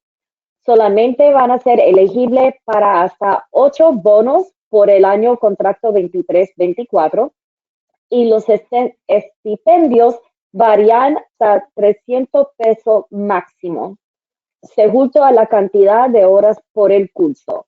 Para cualificar, tienen que ser educadores de cuidado infantil empleado con un proveedor dentro del condado de Hillsborough. Los instructores le mandarán un correo electrónico con los formularios para someter los papeles y ver nuevo y todo lo que necesitan. Si han completado con éxito los requisitos, por favor de completar esas instrucciones antes de la fecha límite de entrega indicada en el correo electrónico para cada evento de aprendizaje. Y es una ventaja bien pequeña, so por favor de estar seguro de hacerlo antes de esa fecha límite, aplicar. Y los bonos también son retroactivos a eventos que empezaron el 1 de julio de 2023 hasta el 31 de mayo 2024. Si tomaron un curso ya, no te han llegado el correo electrónico, tenga un poco paciencia, por favor, porque los instructores en este momento están mandando todos los correos electrónicos que son retroactivos. Next. Los cursos de primer auxilio van a seguir con Nelson, que es el que lo ha estado haciendo el último año. So aquí pueden ver que está cursos en inglés los sábados, las fechas que pueden aprender y también en español, las fechas que se va a ofrecer en español en la colegiación. Van a estar disponibles hasta mayo de 24. Son 15 pesos por persona. Y Nelson también quisiera que ustedes supieran que él está disponible para alojarse en tu escuela, pero necesita un mínimo de 5 o más personas para hacer el entrenamiento de primeros auxilios y el fire extinguisher, que no sé cómo se dice en español, en su centro individual, pero un mínimo de 5 personas. O si están interesados en hacer ese curso con Nelson en tu propio colegio, por favor de mandarle un correo electrónico y pueden ver ahí abajo nelsoncpr@verizon.net. Next. Ok, so el próximo es el reembolso de costos de unidades de currículo. So, esto es un reembolso solamente, ok? Pero si necesitas comprar más currículo para su centro, o piensas cambiar el currículo en todas sus edades, esto te va a dar la oportunidad de hacerlo con un reembolso. Los currículos tienen que ser aprobados en la lista del estado de GEL. So, si tienen contrato, ya saben que el currículo tiene que ser aprobado por el estado y estar en esa lista de currículos aprobados. Y también de VPK.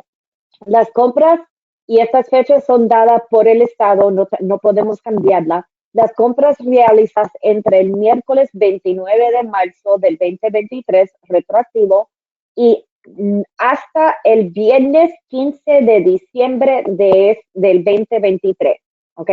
Compras tienen que ser realizadas antes del 15 de diciembre 2023 y no antes el 29 de marzo del 23. La documentación debe ser cargada en el WebAuthor antes del viernes 22 de diciembre 2023 a las 11:59 de la noche. No se aceptará facturas, recibos efectivos ni recibos escritos a mano. Solo son elegibles los programas y currículos aprobados que ya lo mencioné y las compras de planes de estudios realizadas con dolores de CQI de los 19,800 pesos no se reembolsarán 2 veces. O es decir, si usaste el dinero de CQI para comprar currículo, esos recibos no lo puedes emitir otra vez porque ese es dinero que ya se pagó. Recibos deben ser directamente de el publicador del currículo. Okay, next. La expansión de salones de infantes y niños pequeños. Para programas contratados y no contratados que abren nuevas aulas para bebés y niños pequeños. Del especialista de bebés y niños pequeños de la coalición y en el Departamento de Licencias de Cuidado de Infantil de GCF tienen que realizar una visita previa de inspección nuevos espacios. GCF y la especialista tiene que estar segura que tiene el espacio y que tiene la licencia para eso. Los requisitos es que son proveedores que tengan contrato con la coalición, pero también proveedores que no tengan contratos, que han sido autorizados y tienen sus inspecciones. Tienen que tener esa visita previa, como mencioné. Los sitios que ya están participando en HITI, que es el Hillsborough Infant Toddler Initiative, obtienen prioridad de financiación. El estipendio de hasta 15,000 pesos por salón de clase. Aulas abiertas no antes. Aulas abiertas entre el jueves 1 de julio del 2023 y el viernes 29 de marzo del 2024 pueden aplicar. La solicitud se abre el 1 de noviembre y la licencia debe reflejar cambios o grupos de edad adicionales. Next. Asistencia con sus títulos y diplomas extranjeros. Esto años. Yo llevo 12 años trabajando con la coalición y con el condado y por años se están pidiendo esto. Se van a reembolsar a ustedes el dinero para traducir sus honorarios de educadores de primera infancia asociado con la traducción y o evaluación profesional de sus títulos o títulos de secundaria. Debe ser traducido por una agencia de evaluación de credenciales aprobada por el Departamento de Educación de la Florida. Este programa va a ser solo para programas que tienen contratos con la coalición. Readiness o VPK, pero tienen que estar contratados. Van a someter su recibo de pago presentado como documentación con fecha entre el miércoles 29 de marzo del 2023 y hasta el viernes 31 de mayo del 2024. La solicitud se abre el 20 de octubre, ya está abierta. Pueden ir al website de la coalición y aplicar ya. Y cargar su recibo de traducción de pago no más tarde del viernes 31 de mayo 2024, otra vez a las 11:59 de la noche. Next. Alfabetización todo el año es una iniciativa nueva para los programas de VPK o de 4 años. Los programas que vayan a participar van a recibir 2,000 pesos en materiales, libros para su aula. Los niños también van a recibir bibliotecas para sus casas y también tabletas para lectura electrónica con acceso a Mayan. Las maestras van a recibir desarrollo profesional basado en la alfabetización con apoyo de entrenamiento. Van a crear asociaciones con las escuelas primarias en su vecindario y los niños también van a recibir mochilas de regreso a clase con todos los materiales que vayan a necesitar. Las maestras que participan en este programa también van a tener estipendios para los educadores y estos programas tendrán el primer derecho a participar en el programa del verano llamado Summer Boost, donde también hay un estipendio significativamente más grande.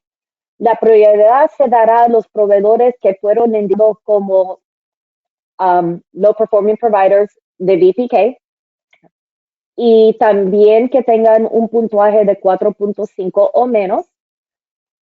Proveedores que se encuentran en los códigos postal que están ahí y esta solicitud abre el lunes 26 de octubre y cierra el viernes 1 de diciembre. Y eso es porque tenemos que ordenar estos materiales y eso se demora.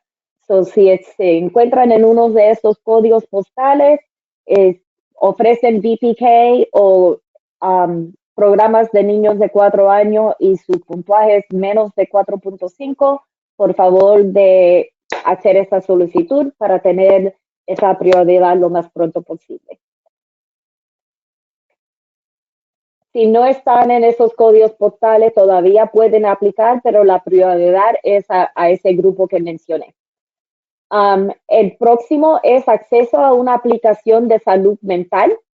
Esta iniciativa brindará acceso a una terapista de salud mental por una aplicación de electrónica de sus teléfonos.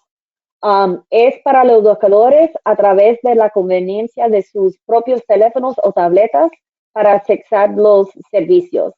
Está abierto a todos los educadores de primera infancia y empleados actualmente. Los empleados tienen que aplicar individualmente, sus jefes o empleadores no pueden aplicar por ti. Esto también va a ser contratados o no contratados. Tienen que estar actualmente empleados. Los educadores tienen que aplicar individualmente. Los directores no pueden postularse por miembros del personal. Se va a requerir un recibo de sueldo actual con la solicitud y el formulario de interés se abrirá el 3 de noviembre y cierre el 12 de enero del 24 a las 11:59. Next. Ok, esta decisión es de seguridad al aire libre. Es un mini grant para programas que necesitan agregar capas adicionales de seguridad al exterior de su edificio. Esto incluye cámaras y sistemas de seguridad, iluminación, seguridad exterior adicional, cerraduras exteriores adicionales, sin llave y manual, entradas sin llave y manuales, volador de seguridad, y no hay televisores ni computadoras en esta subvención. También pueden aplicar para estos los contratados y no contratados con la coalición. Los artículos deben aprobarse antes de la compra. Muchos de los otros eran cómpralo y te reembolsamos, pero este no. Este tiene que ser antes de comprarse, se tiene que aprobar lo que vas a comprar. Todas las compras deben realizarse antes del 11 de marzo de 2024. Un comprobante de compra tienes que tenerlo y no se aceptarán facturas, recibos efectivos ni recibos escritos a mano. Las solicitudes se abren el viernes 3 de noviembre del 2024 y los comprobantes de compra tienen que ser sometidos no más tarde del lunes 11 de marzo 2024 antes de las 11:59 de la noche. Next. Preguntas. Ruth, Nikki. Aquí hay algunas preguntas, Lisette. ¿Los proveedores que tienen más de 4.5 pueden aplicar a la literatura todo el año? Pueden aplicar, pero la prioridad va a ver a los proveedores que más ayuda necesitan para preparar los niños. O puede ser que estén en una lista de espera, o puede ser que si no hay suficiente programas que puedas caer este año inmediatamente. Ok. Y hay otra, ¿de qué fecha a qué fecha deben presentarse los gastos de ARPA Round 2? Tiffany, what's the date range for ARPA Round 2 for their receipts? ARPA Round 2 receipts are January 20th, 2020 to September 30th, 2023. Enero 2020 hasta septiembre 30, 2023. Ok. A ver, déjame ver. Aquí creo que hay otra del currículum también. Cuando compro el currículum también debes hacer un training. No, en este solo se está dando por lo que tú compras. Desde que sea un currículum que esté aprobado dentro de la lista o componentes del currículum que estén aprobados y publicados de la lista. Eso es lo que se paga. Hay otra opción que es training. Tú puedes pagar por trainings y enviar los recibos de igual forma.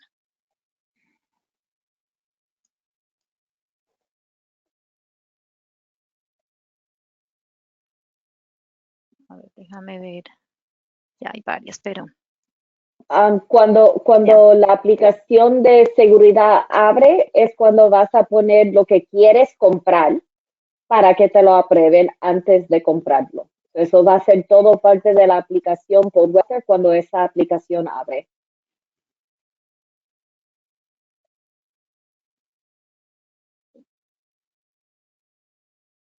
Your ARPA receipts will be uploaded into your DEL portal under the ARPA folder for the receipts that was created back in 2020.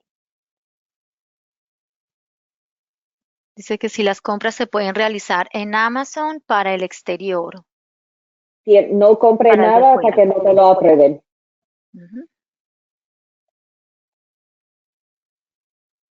Okay, so con esto, Ruth, te lo voy a dejar a ti. Voy a seguir contestando en el chat si hay otra cosa más, ¿ok?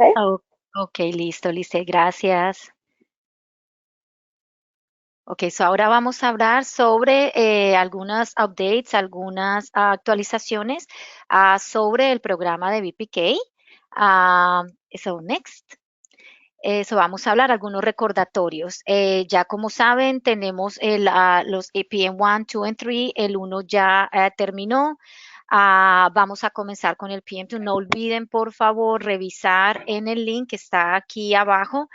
Revisen a cuándo son sus windows, cuándo comienza y cuándo termina. Tengan esas fechas muy presentes. Eso es muy importante que lo tengan en cuenta, por favor.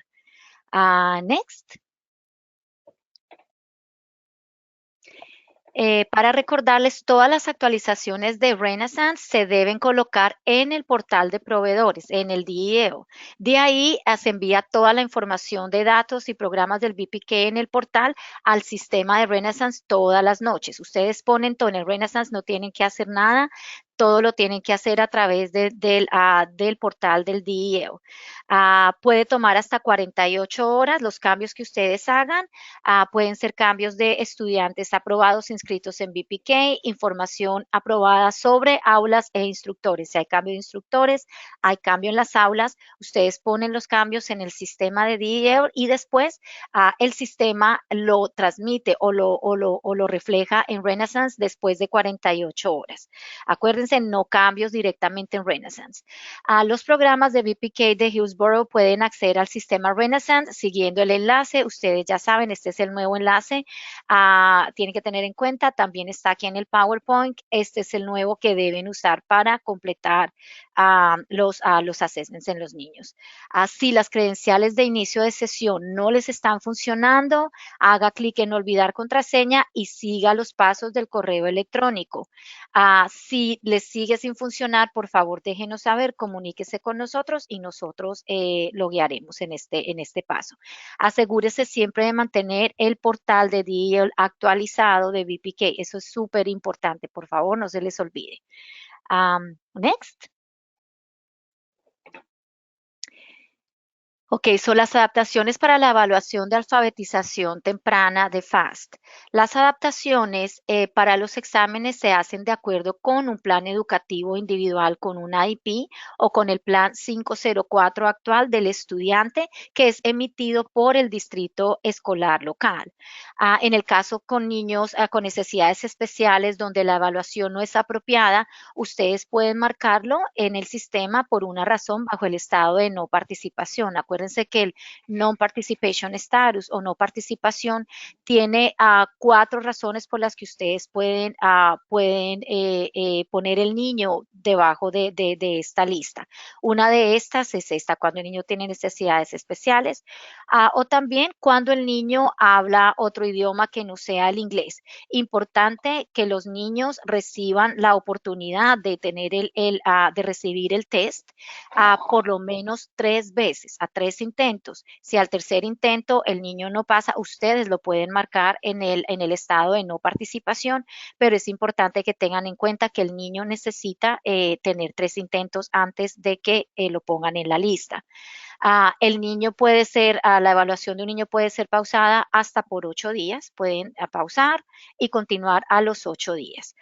El enlace de instrucciones sobre cómo marcar a un niño como en estado de no participación también lo van a encontrar aquí en el PowerPoint. Ustedes entran ahí y ahí está explicado todas las razones en qué situaciones ustedes pueden poner un niño en la lista de non-participation status. Y es importante que lo tengan en cuenta para que al final no se les vaya a olvidar marcarlo.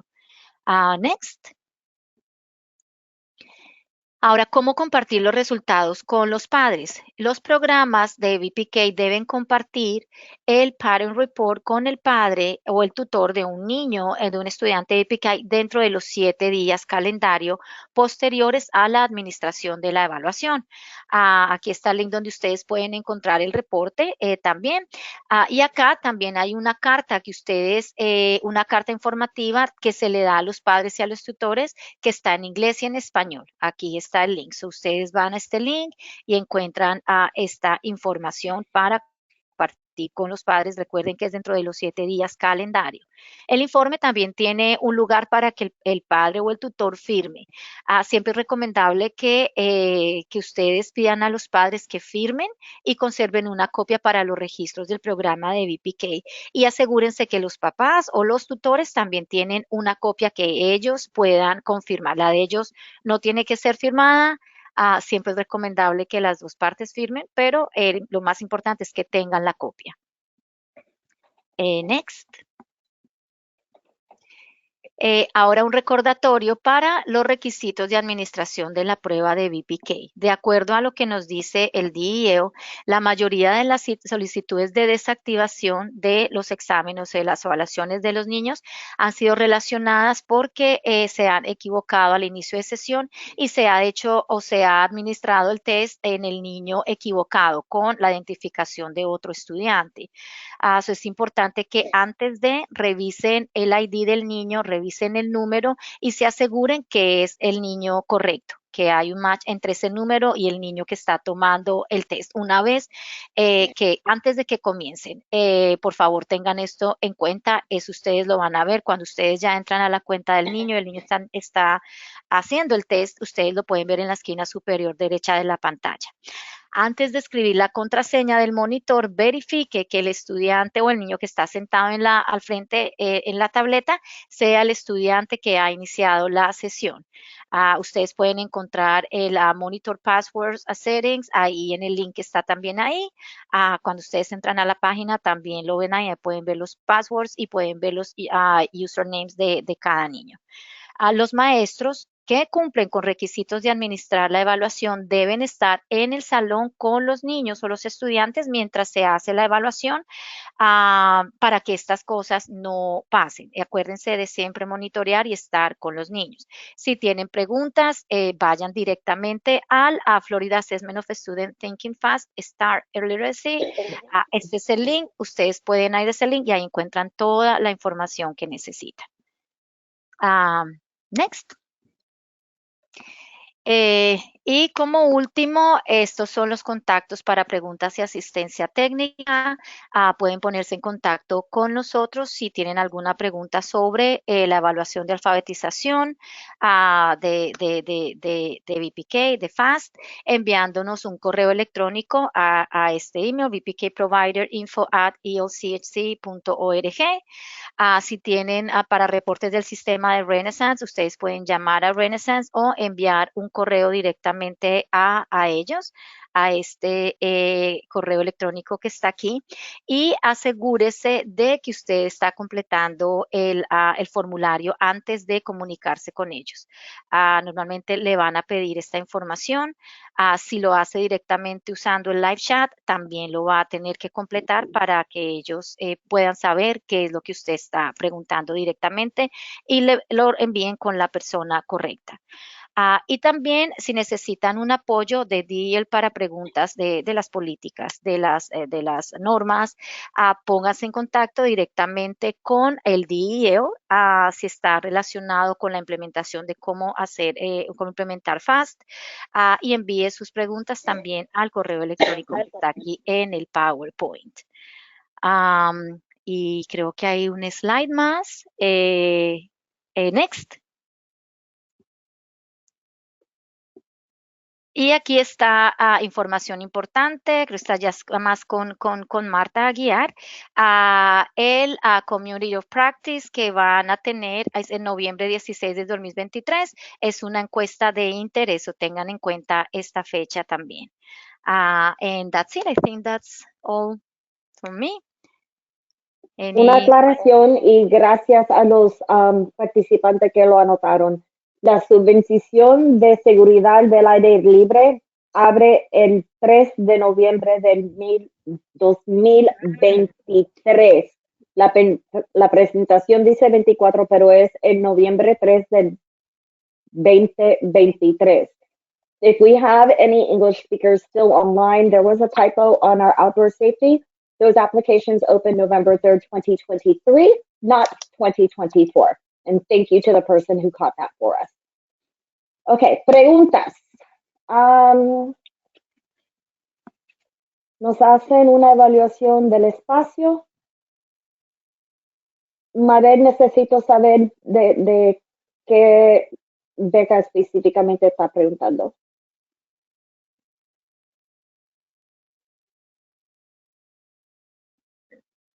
Monica. Can you hear me?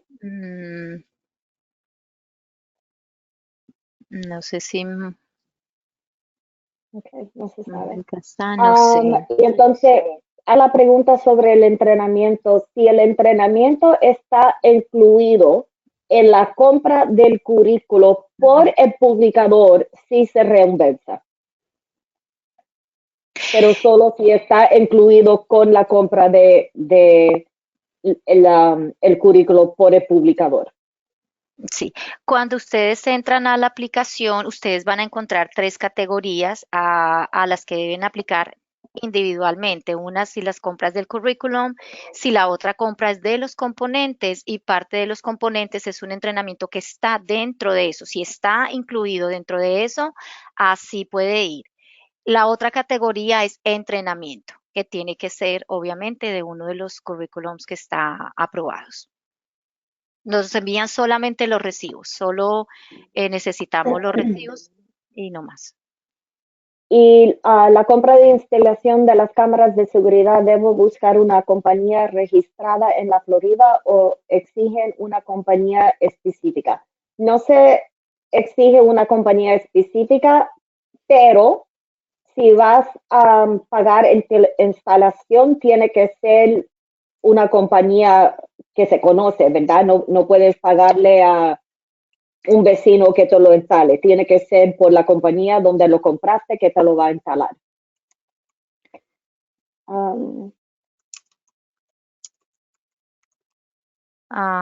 Déjame aquí. Mabel, el de Mabel es si vas a abrir un salón de infantes o niños pequeños.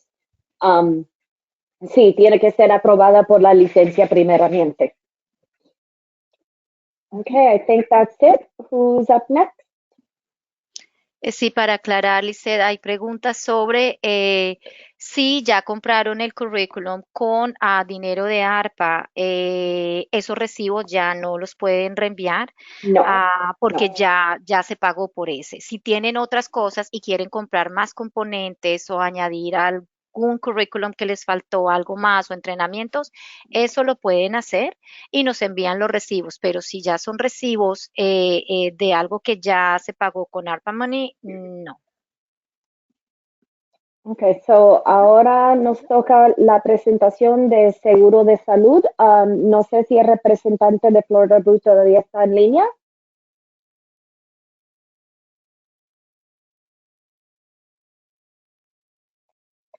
Okay, can you hit next and I will just speak for them then? Okay, so la compañía de Florida Blue, la compañía de seguro de Florida Blue está ofreciendo paquetes para proveedores de cuidado infantil reducidos, no sé si son reducidos o no, pero es un arreglo que han hecho para poder aprobar y dar oportunidades a los proveedores infantil coger seguro para sus empleados. Y aquí puedes ver, no, go back one please.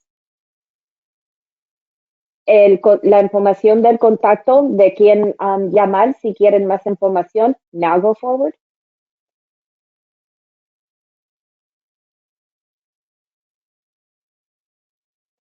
Hay muchos centros alrededor del condado de Hillsborough que son clínicas de Florida Blue donde deben ir para coger todos sus servicios también. No solo tiene que ir a un médico específicamente, pero puedes ir a las clínicas. Y allá abajo tienen el teléfono que puedes llamar a cualquier de los centros que son específicamente para el estado de la Florida, que te pueden dar más información. O pueden usar su teléfono y tomar el QR code que está ahí para coger más información sobre seguro para sus negocios y empleados por Florida Blue. Next. Okay, and I think el representante de Healthcare Partners creo que sí está en línea. Sí, yo estoy aquí. Muy bien, gracias. Te lo dejo a ti. Ok.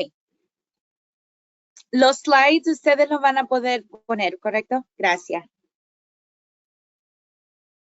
Ok, buenas tardes. Mi nombre es Melissa Escalante y yo soy navegadora de Connecting Kids to Care con Family Healthcare Foundation. You can go next.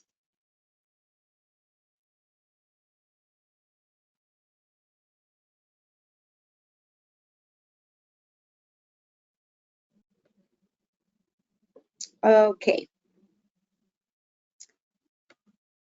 En este año nuestra organización sin fines de lucro celebra 25 años. Nuestra visión es que todos en Tampa Bay tengan una cobertura médica adecuada y accesible con una calidad alta. Lo logramos a través de trabajo de navegadores que ayudan con las solicitudes de programas como Florida Kid Care, Medicaid y Marketplace. También lideramos el proyecto Tampa Bay Navigator con nuestros socios en Baycare, Tampa General, Premier y Everett Health. En total, hay 35 navegadores en 4 condados que ayudan a conectar a las familias con la cobertura de atención médica. Go next.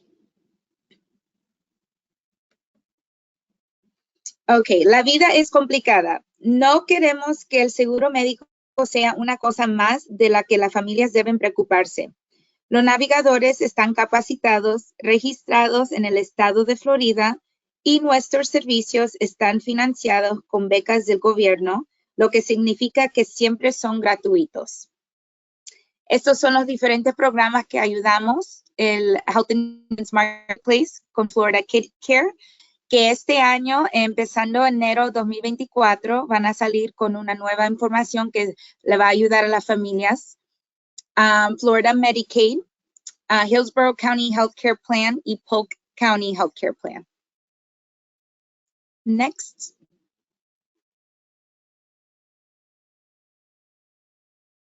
Ok, las familias pueden hacer cita en línea o llamarnos. Los navegadores hablan inglés, español, portugués o creol.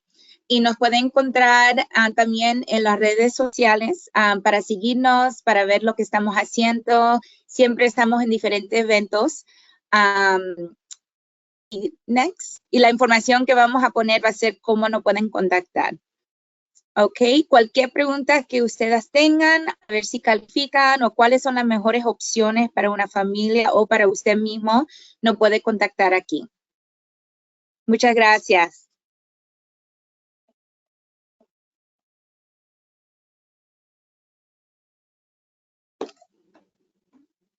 Ok, y ahora creo que terminamos con la Lassinger de la Universidad de la Florida y Laura. Lourdes, gracias por la Lourdes, introducción. Lourdes. Se lo agradezco, muchas gracias. Sí, buenas tardes. Yo me llamo Lourdes Salgado y soy representante de la iniciativa a la lectura en Nuevos Mundos de la Universidad de la Florida. Este es un programa estatal gratuito por el estado de la Florida para estudiantes elegibles. Es diseñado para promover los esfuerzos de los chicos para aprender y reforzar sus habilidades en la lectura.